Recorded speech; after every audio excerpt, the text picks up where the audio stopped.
Hello friends, आज हम लोग हिंदी पेडागॉजी में जो हमारा चैप्टर था भाषा अधिगम एवं अर्जन, उसका पार्ट 5 कंप्लीट करेंगे। और ये सारे वही क्वेश्चन होंगे जो सीटेट के एग्ज़ाम में विगत वर्षों में बार बार पूछे जा रहे हैं। और संपूर्ण हिंदी की पेडागॉजी की प्लेलिस्ट आपको मिल जाएगी हमारे चैनल में, आप लोग जाके देख सकते हैं। और अगर वीडियो अच्छा लगे तो चैनल को सब्सक्राइब करें, वीडियो को लाइक करें, कमेंट करें। चलिए देखते हैं। अब यहाँ पे क्वेश्चन दिया गया है।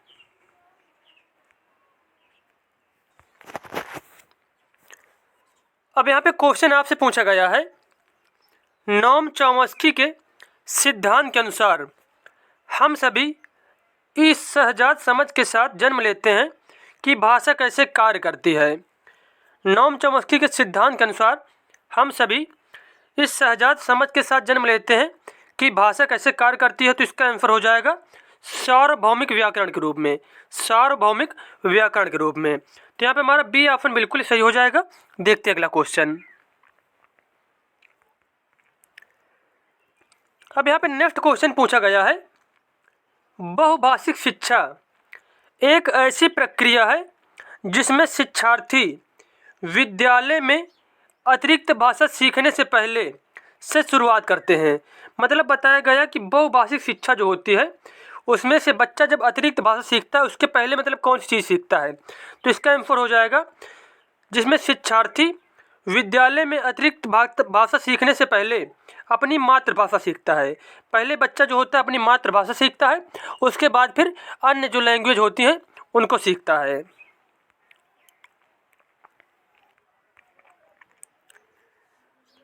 द्वितीय भाषा के शिक्षण शास्त्रीय अभ्यास में के द्वारा संरचना को बेहतर से आत्मसात किया जाता है। मतलब शिक्षण शास्त्रीय अभ्यास में किसके द्वारा संरचना को बेहतर से आत्मसात मतलब अच्छे तरीके से आत्मसात किया जा सकता है। तो इसका आंसर हो जाएगा रोचक विषय सामग्री के साथ अंतपूर्ण, रोचक विषय सामग्री के साथ अर्थपूर्ण अंतःक्रिया करके, रोचक विषय सामग्री के साथ अर्थपूर्ण अंतःक्रिया करके संरचना को, किसी संरचना को बेहतर रूप से अपने साथ आत्मसात किया जा सकता है। तो यहाँ पे बी ऑप्शन जो है बिल्कुल सही हो जाएगा। देखते हैं अगला क्वेश्चन। अगला क्वेश्चन यहाँ पे पूछा गया है, प्रथम भाषा अर्जन क्या है। प्रथम भाषा अर्जन क्या है। तो इसका आंसर हो जाएगा जो प्रथम भाषा अर्जन होती है वो एक प्राकृतिक प्रक्रिया है। इसको बच्चे को कहीं से सीखना नहीं पड़ता है, बच्चा अपने आप सीख लेता है। जो बच्चे की क्या है प्रथम भाषा होती है या फिर बच्चे की जो मातृभाषा होती है उसको बच्चे को सीखना नहीं पड़ता, वो अपने आप क्या करता है उसको गेन कर लेता है। तो यहाँ पे डी ऑप्शन बिल्कुल ही सही हो जाएगा।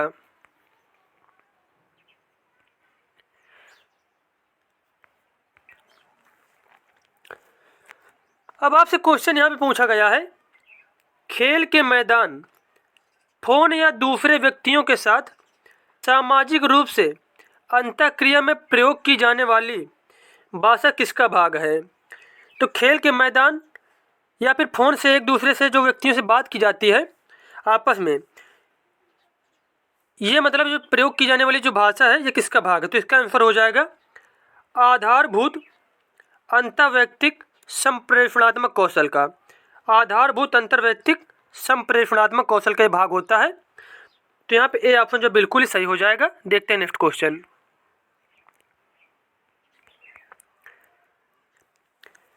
अब यहाँ पे क्वेश्चन पूछा गया है, अधिगम में आने वाली मुश्किलों को पहचानने के लिए क्या करते हैं। जो अधिगम में आने वाली मुश्किलें होती हैं उनको पहचानने के लिए क्या किया जाता है। तो पहचान के लिए किया जाता है निदानात्मक परीक्षण। क्या किया जाता है, निदानात्मक परीक्षण किया जाता है।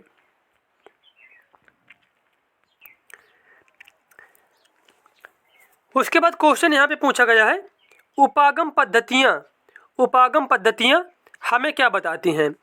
जो उपागम पद्धतियाँ होती हैं वो हमें बताती हैं क्या पढ़ाएं, बच्चे को क्या पढ़ाएं।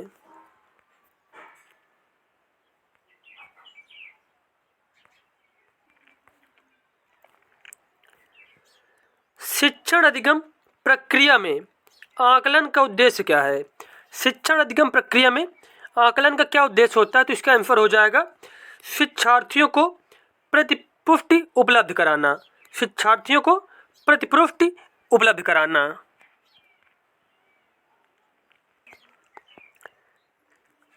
अब देखो यहाँ पे बताया गया है, शिक्षण अधिगम प्रक्रिया में आकलन का मुख्य उद्देश्य शिक्षार्थियों को प्रतिपुष्टि उपलब्ध कराना है। प्राथमिक स्तर पर आकलन बच्चों की बौद्धिक विकास की गति, सीखने की गति तथा प्रतिपुष्टि प्रदान करने में किया जाता है।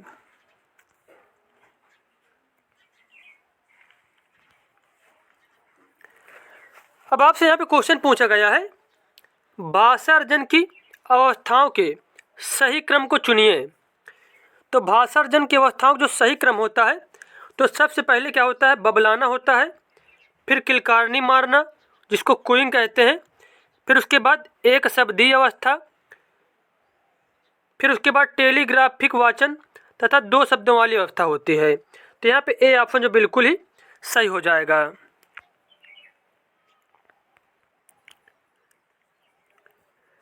अब देखो यहाँ पे बताया गया है, इस अवस्था में एक तरह से बालक ध्वनि संकेतों से युक्त भाषा को समझने और प्रयोग के लिए स्वयं को तैयार करता हुआ प्रतीत होता है।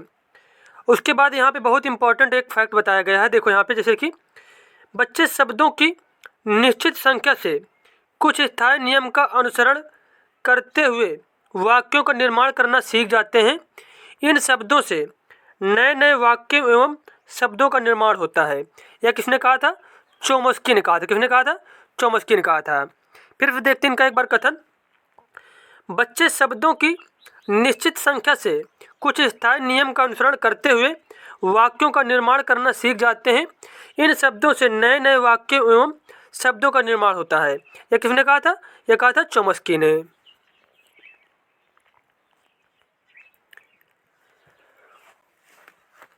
उसके बाद यहाँ पे क्वेश्चन है, कैसन के अनुसार व्याकरण करता है कि भाषा अधिगमकर्ता अपने भाषा प्रयोग की शुद्धता का मूल्यांकन कैसे करते हैं। तो इसका आंसर हो जाएगा, कैसन के अनुसार मॉनिटर परिकल्पना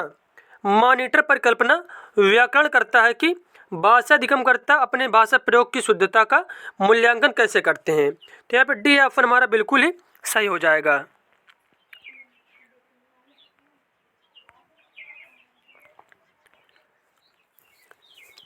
अब देखो यहाँ पे बताया गया है मॉनिटर परिकल्पना के बारे में। क्रैसन 1982 के अनुसार भाषा सीखने का चेतन तरीका सिर्फ अनुवीक्षक के रूप में ही काम कर सकता है, जो भाषा की गलतियाँ छांटता है और उसमें सुधार करने का काम करता है। उसके बाद अफेक्टिव फिल्टर परिकल्पना, इस परिकल्पना के अनुसार दूसरी भाषा सीखने में कई कारक महत्वपूर्ण भूमिका निभाते हैं, जिसमें प्रोत्साहन, आत्मविश्वास और चिंता शामिल है। ये परिकल्पना मानती है कि सकारात्मकता दूसरी भाषा सीखने में बेहद ज़रूरी है। तो ये सारे जो यहाँ पे ये जो पॉइंट दिए गए हैं इसको आप लोग नोट कर सकते हैं। उसके बाद देखते हैं नेक्स्ट क्वेश्चन हम लोग। नेक्स्ट क्वेश्चन यहाँ पे, साहिल तीसरी कक्षा में पढ़ता है। वह हिंदी भाषा लिखते समय अपनी मातृभाषा के शब्दों का प्रयोग करता है। यह है, तो यह क्या है? यह एक स्वाभाविक प्रक्रिया है। यह क्या है? एक स्वाभाविक प्रक्रिया है।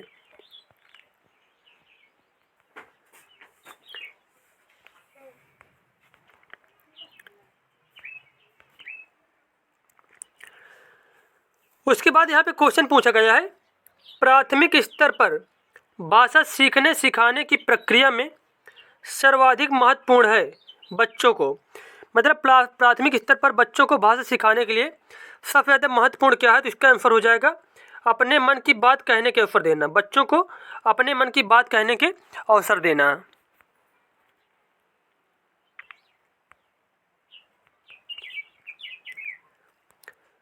मातृभाषा में ही बच्चे का मस्तिष्क सबसे पहले क्रियाशील होता है। यह कथन पूर्णतः सत्य है। यह कथन क्या है? बिल्कुल सही है कि मातृभाषा में ही बच्चे का मस्तिष्क का सबसे पहले क्रियाशील होता है।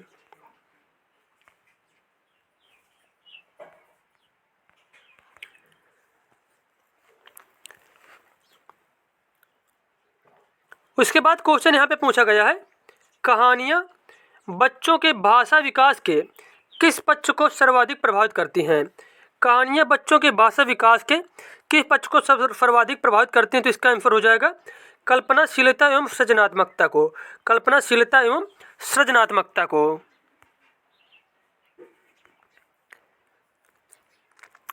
अब देखो यहाँ पे बताया गया है, कहानियाँ बच्चों के भाषा विकास के कल्पनाशीलता एवं सृजनात्मकता पक्ष को सर्वाधिक प्रभावित करती हैं, क्योंकि कहानियाँ बच्चों को समूह में चुप्पी तोड़ने, समुदाय से सीखने, कहानी लिखने तथा साहित्य के प्रति रुचि उत्पन्न कराती हैं।